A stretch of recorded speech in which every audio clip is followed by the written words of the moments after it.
Welcome to Papyrus Plans. I'm Tasha. Ready to create something beautiful? Let's dive in. Hello everyone. Okay, so let's work on my second book review page. This is the page that I worked on last time. Book 1 of by Lorena Hughes, The Spanish Daughter.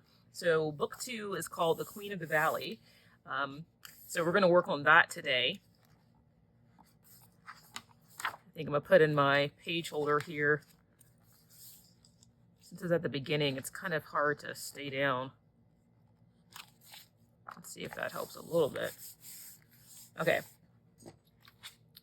So, same thing as before. I'm going to put the title on the title page. I might put her in the middle. But let's cut this out. And then we can talk about book 2. Now, what I mentioned last time, if you watched my first video on the first installment of this series, I actually read book 2 first. Book 2 was so good and so intriguing, it made me want to read book 1, but I definitely preferred book 2 over book 1. Book 1, I felt like the characters, especially the male characters, were a little bit better developed. And overall, I just felt like it just was better written, I think. I think the storyline was a little bit more gripping. I think both of them, again, are worthy reads, but I definitely preferred the second book to the first one. So the second book, again, you're continuing on with the main protagonist, Puri. And she always seems to be in a position where she can't quite be herself. And book 2 is no different. First time around, she's pretending to be her husband. This time, she's pretending to be a nun. And same as before, it kind of poses some kind of funny situations because of that. And because of the societal expectations of who a nun is and what they can do. So it's a lot of really fun plays on class in society. Again, on gender, especially females, and what is considered becoming of a woman.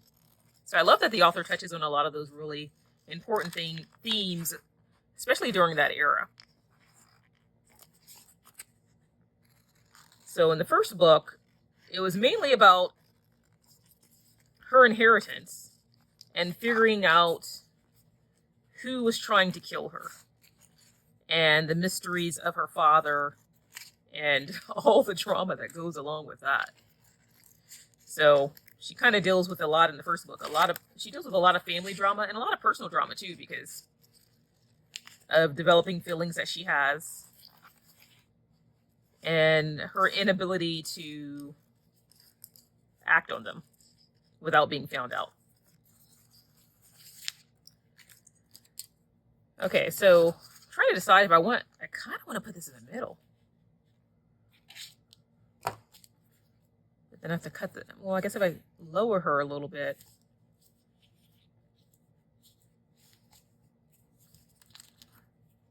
Be like that. Huh. Or should I just do one page? Let's see.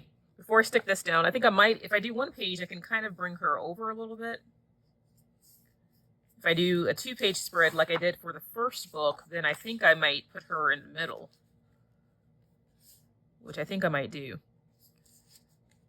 I'm going to play around with some of the other elements and see how it comes along.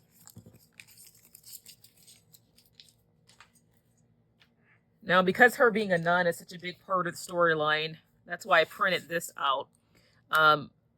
But at the end of the day, she's still a chocolatier. So I think I might put some chocolate on this page too, just to kind of, again, go with that theme. So I have some stuff left over from the last spread that I can use. Some of these chocolate splashes.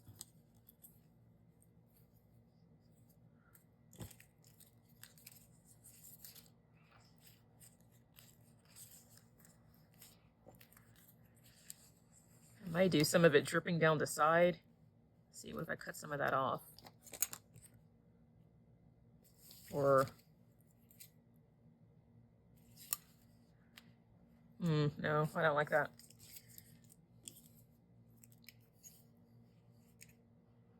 I was thinking about doing some coming down the side, but I don't think it's quite working. So maybe on this one, I'll focus more on her and maybe the cacao beans. So let's see, if I only do one page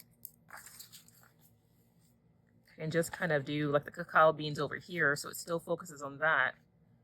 And then I could write the review here. Let's see if I have enough space to put the call power rating. If I did that, then I could use this to write a short review. I think this might be a little too light. Let's see. I think I'm gonna cut this one.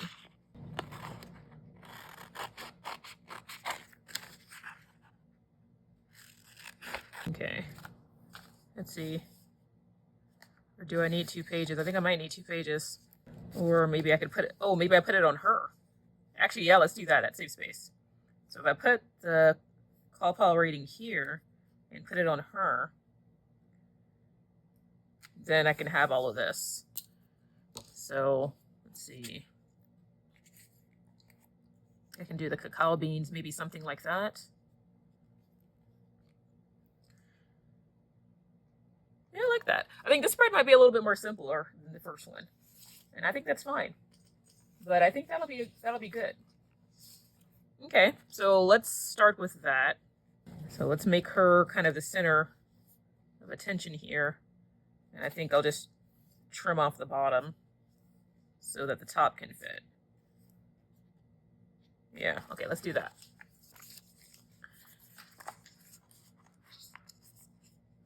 Okay, so in the Queen of the Valley, again, you have purification, or Puri, Sor Puri as she's known. She's there to investigate the disappearance of the man that she loves, who's the father of her child. But he doesn't know that. So if you remember, Martin Saber kind of had an appearance in the first novel. Hold on, let me... Ooh, this is hard. I think I might have to separate these to put them down properly because they're so large. Let me get...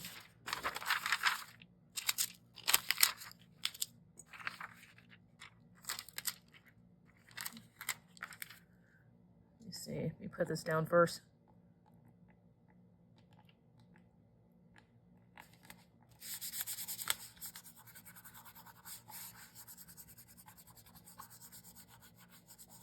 There we go.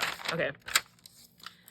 So, as I mentioned before in the first book, Martin Saber, he's very driven,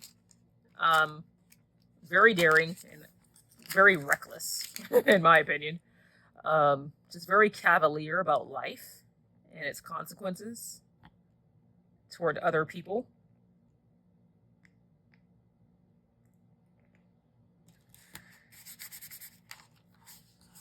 And he has this lifelong dream of owning his own cacao farm. But one night when they're having this absolutely spectacular gala, he disappears. And no one knows where he is.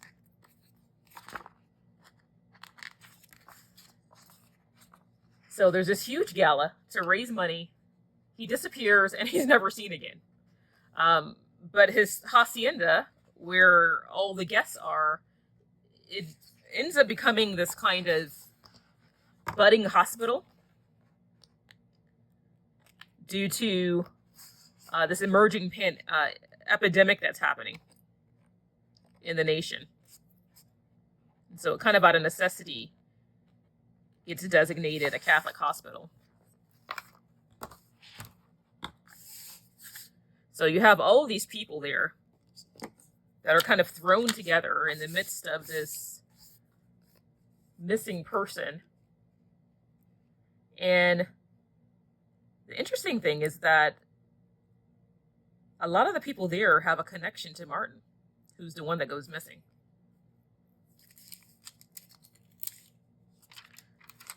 Oh, I forgot this was clear. I think I'm gonna have to put this on paper, and then I think I'll glue it down. So let's do that. Then I'll just cut around it. Otherwise, I won't be able to read it. So Martin's missing, and you have Curie, who is a single parent. She always wanted a child, if you remember from the first book. She has one via unorthodox means. Martin, who's the father, doesn't know. He goes missing, and so she leaves everything behind, including her child temporarily, to search for him and to figure out what's going on.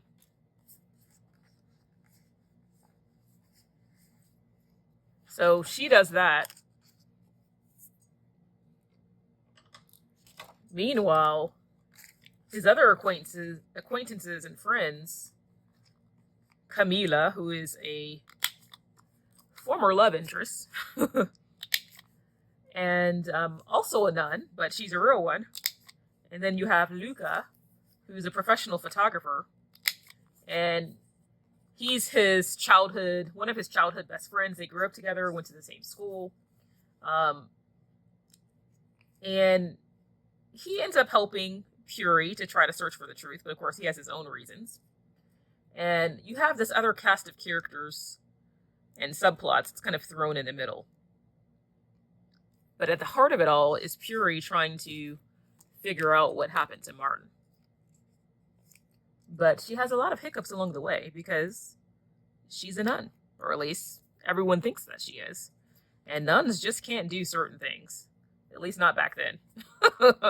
And so she's kind of hindered from doing a lot of things because of what she looks like and how people perceive her. So when people think that you're a nun, oh wait, this is paper. I just realized this is paper. I was trying to peel it off and I just realized it's paper.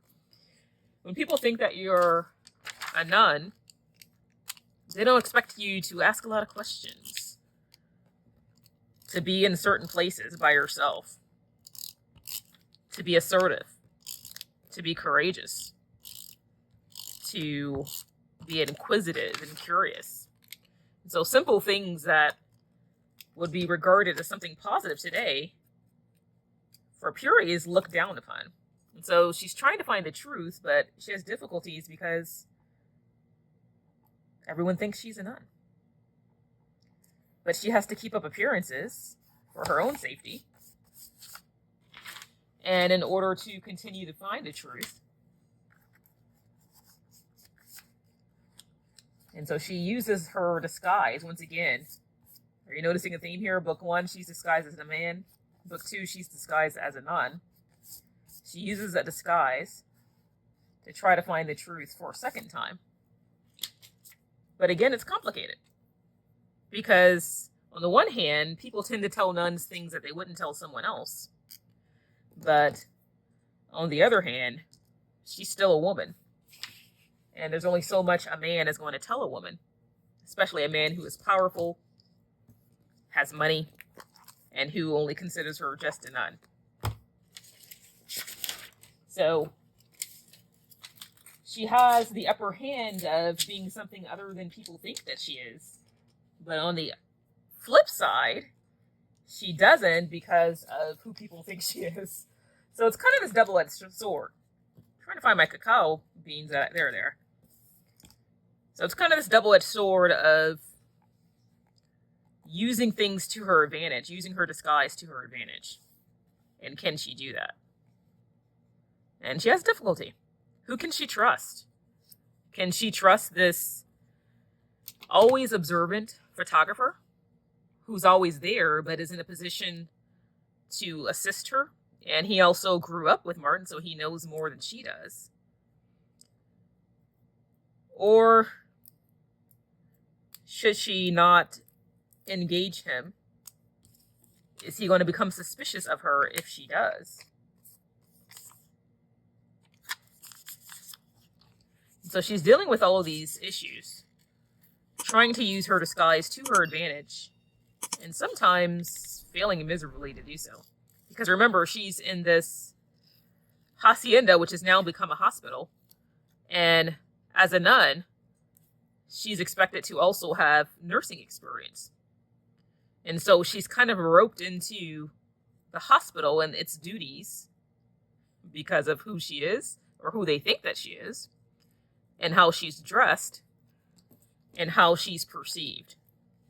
So again, her disguise helps her sometimes, but it also poses some problems.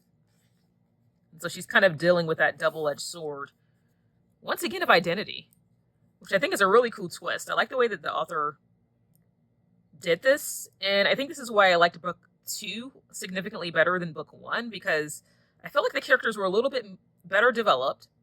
I didn't feel like they were rushed. I didn't feel like they were one note. Whereas in the first book, I did feel like some of the male characters were kind of identical with different names. In this version, I didn't feel like that. So I do think the author did a better job of rounding out the characters a little bit more and making them more detailed. And that's important to me when I read. I know some people don't care about that kind of stuff, but I do. I just realized I put this on the back of the sticker paper instead of white paper. So I'm trying to figure out if it's going to stick or if I have to try to... How am I going to glue this down? What if I put tape? Let's try tape. So she's dealing with all the things that would restrict a woman, and even more so because she's perceived as a nun. And sometimes she has to remind herself that she's a nun and that she can't ask certain questions or behave in a certain way because it's just something that a nun wouldn't do, right? So she's limited on that front. I do love the beautiful descriptions that the author has. I mean, it really just kind of pulls you in. And, you know, the really gorgeous descriptions she has of the surrounding area, the lush landscape, the fertile valleys of Ecuador. I mean, you really feel like you were there in time. And, oh no, this isn't working. And I really felt like she did a good job in terms of descriptions. I felt like I really could understand who the people were. And in terms of the setting, I really felt like I was genuinely there. Okay, I've got to...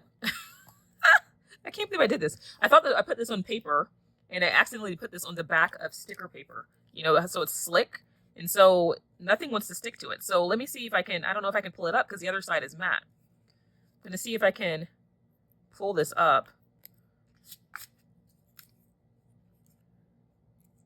Otherwise, we might have to just go with that one little cacao pod that's open instead of this closed one. And it's so thin, I don't know if I can separate the two.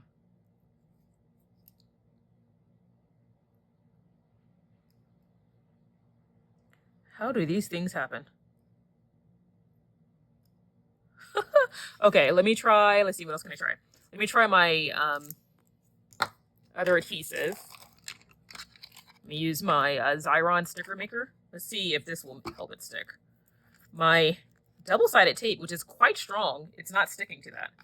I'm going to run it through this and see if that works.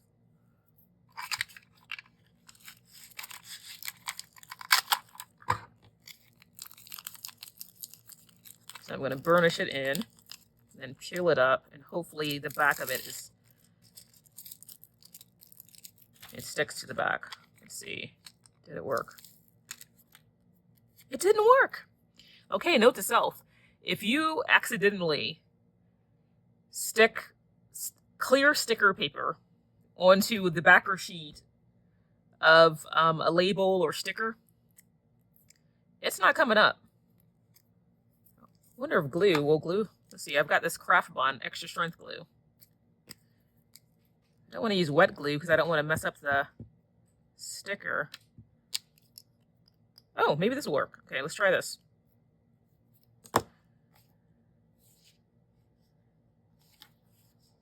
Let's see. Will it stay down? Oh, I think that might work. Okay. Glue sticks for the win. Okay.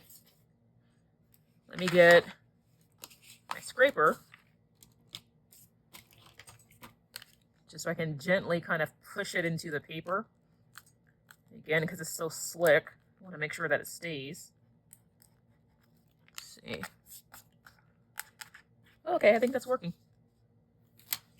And I'm going to remove this extra adhesive I have.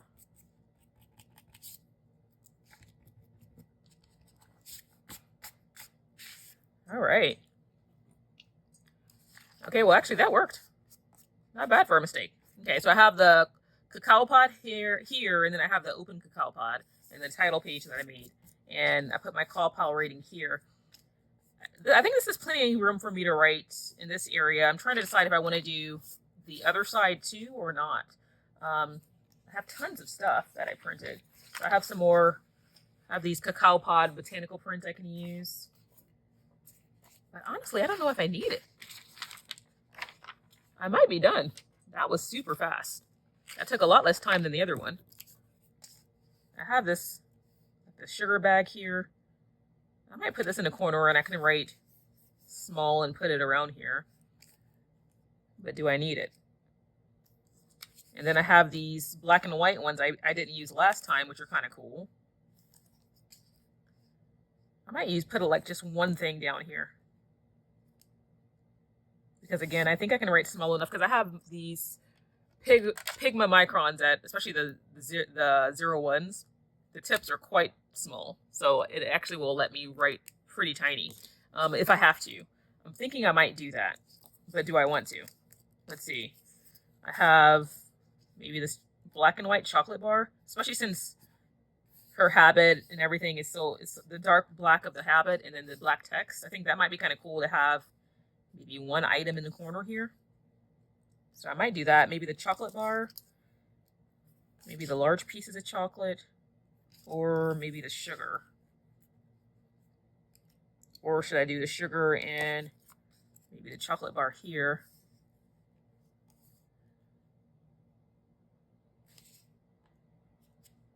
I feel like that's too much.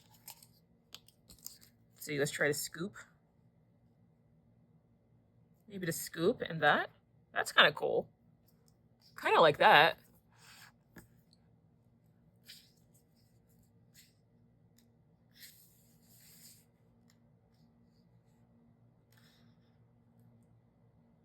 I think I have enough room, but I'm worried that I might not. I just do the scoop like this and right around it, or again, I could put it in a corner. But I think I like the sugar better than the scoop. So let's try the sugar. And let's see. I have this bag of cacao beans.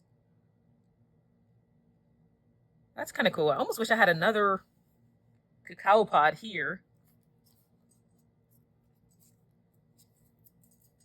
I have these ones, but they said cacao pod, but that looks more like a coffee bean to me. So I don't really want to use that.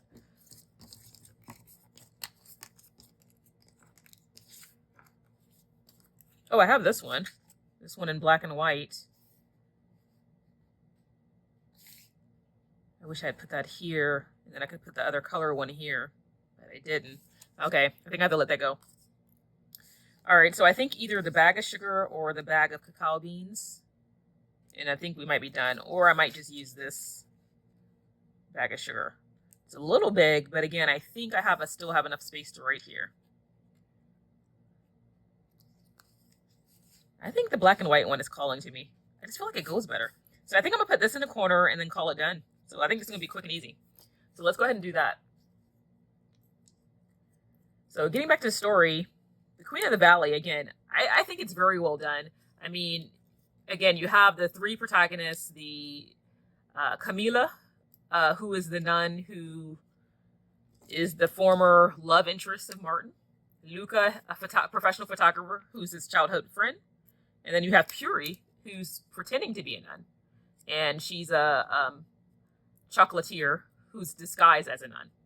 And each of them are connected to Martin, who is the missing hacienda owner. But they're connected to him in a different way. And I think that's the really cool thing about the storyline is each of them have such a strong connection to him. And I don't want to give too much away because the storyline, the way that things end, it left me feeling a little sad and angry at the same time, but it was so well written that I was able to accept it. Now I feel like I need something here. I think I might put the scoop back. I think it needs it. And again, I think I have enough to write here.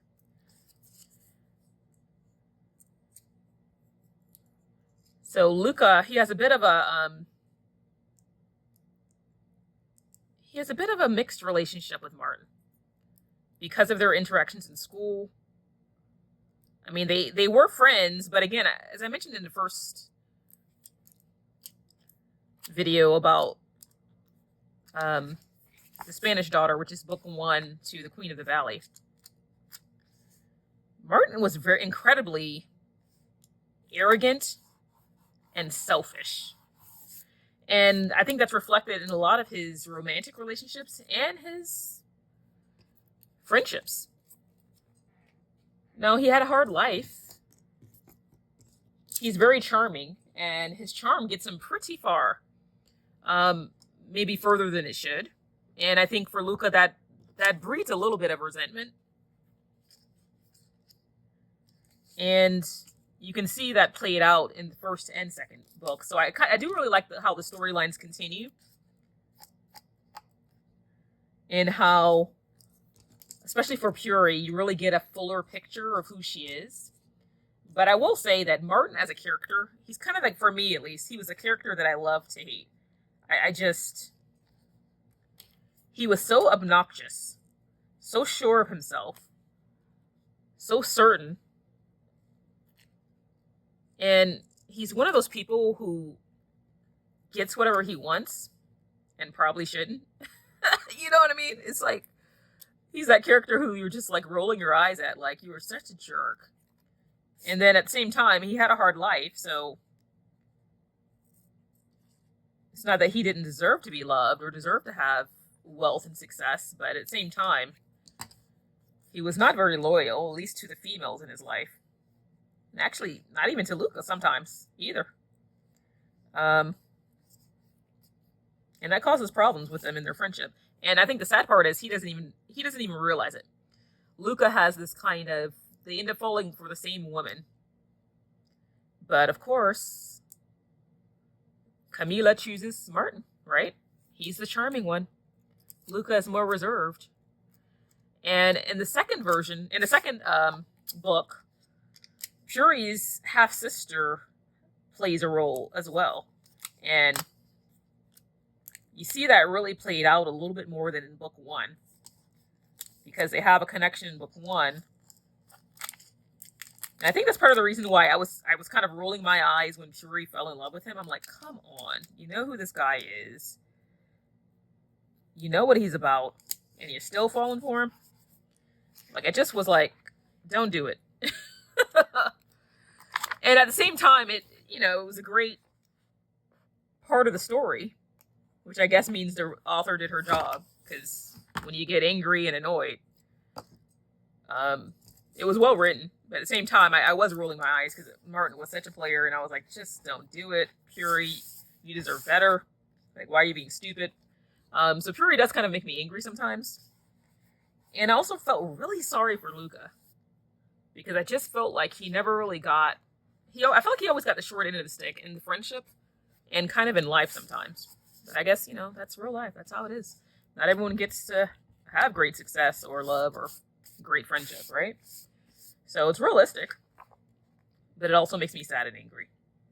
So I think I'm going to call that done. I think it really needed it. I was just going to put the one here, but then it just didn't feel balanced. And then I decided to add the little piece of chocolate here again because it just needed it. So that's going to be the completion for that. Again, I actually really loved book 2. Book 2 I liked better than book 1. But I do think you need to read both of them for certain things in book 2 to make sense. In fact, that was kind of my impetus for reading book 1, and I started with book 2 because certain things I just couldn't figure out. I'm like, what is going on? I'm missing something here. And then when I went online to kind of find more information about the author in this book, I realized this was book 2. And I think that was annoying that the publisher in their email didn't say that when they were promoting this book. They didn't say that this was the second book. They didn't say that this was a series. And so I legitimately didn't know. So I did end up going back and reading book 1. And so I would say don't be like me. Don't start with book 2. I do think you need to start with book 1 first in order for certain things to make sense in book number 2, because the author does reference several things multiple times in the second book. And I think you'll be less confused than I was if you read it in order. So I recommend reading the first book and then moving on to the second book. And again, I think it'll make more sense. So I think this is going to be the spread for this one. And again, I think I have enough space because I can write small with my Pigma Micron. So I think I have enough room to fit there. But yeah, all in all, I think it was a very good book. Again, certain things with some of the characters annoyed me, but not nearly as much as book 1. Book 1, I was rolling my eyes constantly. Book 2, the plot is so suspenseful and engaging that it really kept me hooked pretty much from beginning to end. I mean, there was a few moments where it was a little slow, where I kind of was like, what's going on? And I don't understand. But I think a lot of that had to do with the fact that I didn't read book 1 first. So that's why I say read book 1 first before you move to book 2, so you won't be confused like I was. But I do love how the author incorporates the history of the times. You know, like at the time, history is burgeoning, and you have so much going on in Ecuador during that era, and they incorporate all of that. Even the fact that there was a huge earthquake at the time. So I love that she incorporates a lot of the things that happen in history for real in the story. And also like the way that she navigates the patriarchal society's rules around women. I think she does a really good job of addressing that and showing it in a really beautiful way without being preachy, and making it realistic and true to the era at the same time, while not allowing the story to lose pace. So I think book 2 was better paced. And so I definitely would read, if nothing else, read book 2. If you don't want to read both books, I would say definitely read book 2, but book 1 makes book 2 make sense. So I do think you should read both. So that's going to be it. That one came together, I think, a lot faster than this one. Of course, this one's a little bit more ornate, but I really like the way that these two came out. So I'm going to now take the time to write my thoughts about each of the books.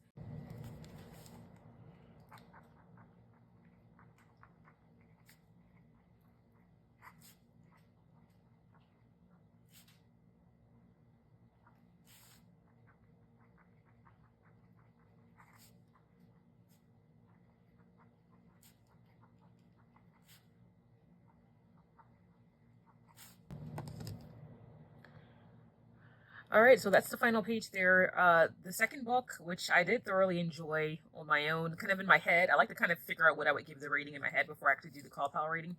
In my head, I gave it a 4.5. 𝐶𝐈𝐿 gave it 4.75. So I think it's interesting that 𝐶𝐈𝐿 tends to rate the book slightly higher than I would. But again, I thoroughly enjoyed this. This definitely was a better read for me than book 1. So this ended up getting a 4.75. And again, just a better quality writing in book 2 is, I think, what really helped this version to really stand out from the first one, in terms of the setting. The pacing was better, the plot was better, more suspenseful. I really couldn't put this book down. I mean, this is really what made me want to read book 1, because I read this in one day. I mean, it was like just, a very quick and easy read for me, and something that I thoroughly enjoyed. So this one gets a 4.75, and this is how book 2, the spread for book 2, turned out. So I really like the way that looks. All right, see you guys later. Bye.